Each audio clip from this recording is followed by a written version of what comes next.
That's kind of my pattern. Like, unless I'm taking a class or something, I'm not been a reader. I'm a listener, a watcher. I grew up in TV generation and YouTube generation thereafter. And so therefore I learn from those things. And you can learn just as much from a YouTube as if you have good critical thinking skills, you can learn from anything. You have to learn what is likely not true and what could be true and what connects to other things that you know are true and how they connect, and that's how you learn associatively and with critical thinking. Critical thinking be the essential skill, and I've explained before, I learned a lot from poetry as far as critical thinking. My parents were very critical of a lot of things and very voiced their opinions on a lot of things as I grew up. And then I had a good basis for learning at my high school and elementary school. I had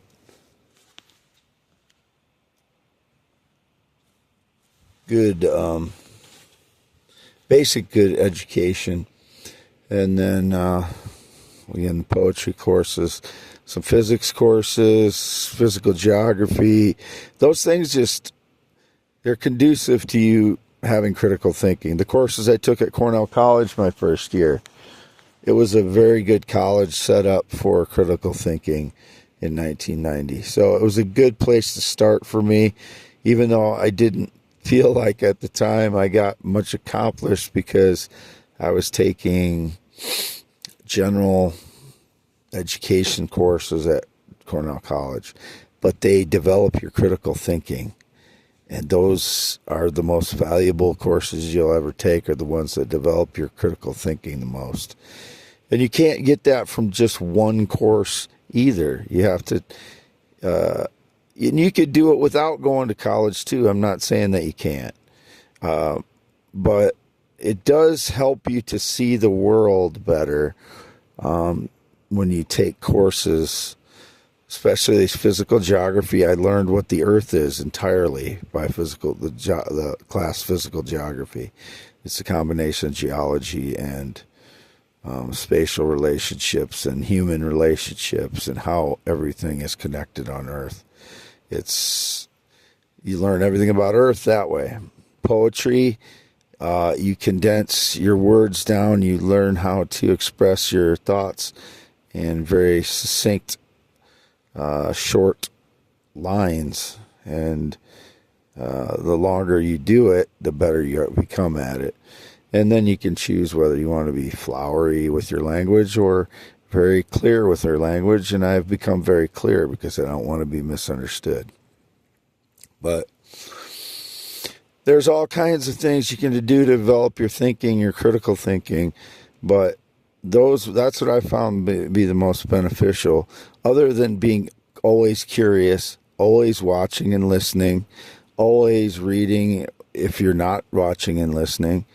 And you can be a reader primarily and then watching and listening as well. But for me, it's always been more interesting to watch and listen to people rather than reading a book. It's not that books aren't important. They are. I think it's important for people to keep libraries and keep books, physical books, ones that are not digital.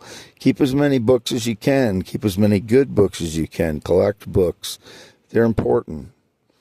They're important to keep moving forward, rather than just having digital forms of things that could be altered or we don't assume that they'll be altered, but it's possible, or they could, be wiped out in some cases. So you need to have a store of books as many places as you can.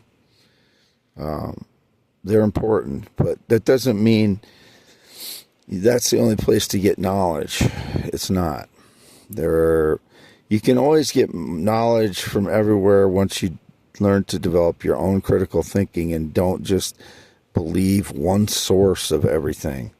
If you believe something from one source always, you're just going to be led down that path, that whatever path that group wants. And if you're okay with that, I guess okay, but I never could do that. I have to learn what the truth is, and I don't regret that. Truth is what's important for 90% of the world to base life on, because the 1% or 0.1% will try to control you if you do not try to discover the truth and you do not stand up for what you believe and you do not use your emotions involved in standing up for what you believe. If that 0.1% had their way, you wouldn't use your emotions because those are powerful. You wouldn't voice your opinion because that is powerful, and make your voice heard. That is powerful, and knowledge is power. Don't let them ever tell you anything different on those three things. I've never been in the military, never been married, not been on a plane or jet since 2011. I'm Wade Allen Heineman.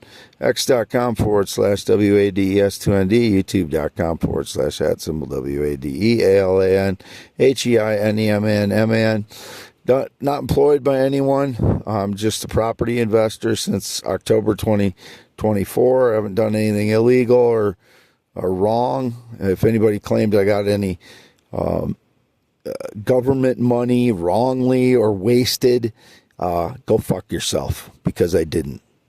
You should be ashamed of yourselves for trying to indicate I did anything wrong when I've been on the poverty level for all but 3 years of my life, and the only reason I have been for the last 10 years is because of cowardly frauds, staging lies, claiming some connection to me so they can steal things from me and stage lies and make me look like the bad guy.